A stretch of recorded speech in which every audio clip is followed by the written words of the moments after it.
তো গাইস আমি একটা ছোট বাচ্চাদের জন্য একটা খেলনা তৈরি করেছি।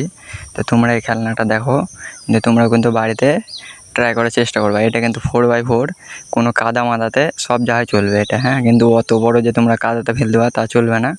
জলে টলে একটু বাঁচিয়ে চালাবা তাইলে হবে, কেন চাকাওয়ালা না ডুবে। তো আমি এখানে একটা ব্যাটারি আর একটা সুইচ দিয়ে তৈরি করেছি এটা। তো তোমরা দেখো ভালো করে। আর একটা ব্যাটারি নিয়েছি আমি লাল কালারের, তোমরা দেখতে পাচ্ছ। আর আমি একটা ব্লেড নিয়েছি, ট্যান্সারের যে ব্লেডগুলো হয় ওগুলো নিয়েছি, জানি সাসপেনশনটা ভালো হয়, স্প্রিং যেন করে। তো ওই জন্য আমি নিয়েছি ভালো করে। পাখাটা খুলে নিয়েছি, জানি ঝাল টাল করতে একটু ভালো হয়। এখানে তারটা নিয়ে দেখো আমরা কি লাগাচ্ছি। একটু উল্টা পুল্টা করবা, তাইলে না সিধা দিকে যাবে, ও এদিকে যাবে ও দিকে যাবে ওরকম যাবে না, সিধা দিকে যাবে, একই দিকে যাবে। তো এখানে ঝালটা মেরে নিলাম আমি ভালো করে মাইনাস প্লাস দেখে। তো আমি এটা তো মেরে নিলাম। এখানে তারটা কিন্তু কেটে নিয়েছি, কেন এই মোটরটাও মারতে হবে আমাকে। দিয়ে এটাও মেরে নিলাম। এবার কিন্তু আমরা সুইচে লাগাচ্ছি তারটা। এবার সুইচে লাগিয়ে ভালো করে কিন্তু লাগাবা, যেন ঝালটা না আনে ছুটে।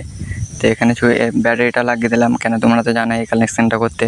আর না যদি পারো তো আমাকে কমেন্ট করবা, তা আমি নতুন নতুন ভিডিও তোমাদের বানাতে থাকবো। যে এখানে দেখতে পাচ্ছি আমি ভালো করে লাগিয়ে নিলাম। তারটা একটু ছোটো হয়েছে বলে আমি কালো তার লাগাইছি, তোমাদের একটু বড় করে রাখবা যেন অসুবিধা না আনা হয়। আর এখানে টেপটা মেরে নিলাম, তারগুলো না আনে নিচে এনে ঝুলে। তো এখানে তারটা ভালো করে লাগিয়ে নিলাম, তোমরা দেখতে পাচ্ছ। আর টেপটা কালো নিয়েছি, অন্য কালার থাকলে ভালো লাগতো দেখতে একটু। এটাই তো থাকা, ভালো নেওয়া দরকার নাই, ঠিক আছে। তো আমি এখানে এতে কাজ চালিয়ে নেবো। তোমার আমাকে দেখার কাজ, শুধু দেখিয়ে দিলাম। দেখতে পাচ্ছি স্প্রিংটা কত সুন্দর খেলছে। আমি কিন্তু কয়েল দিয়েছি মোটরের, দিয়ে কয়েলগুলো দিয়ে তোমার লুকটা দেখো কত সুন্দর লাগছে দেখতে। 4x4 একদম লাগছে দেখতে, হেভি লাগছে। তো চলো এবার দেখা যাক এটাকে চালিয়ে কেমন লাগে চালাতে। তো এখানে আমরা এখন চালিয়ে দেখাবো তোমাদেরকে। তো এটা কত সুন্দর লাগছে তোমরা কিন্তু বলবা কমেন্ট করে। দেখতে কত স্পিডে ছুটছে, আর এটা কিন্তু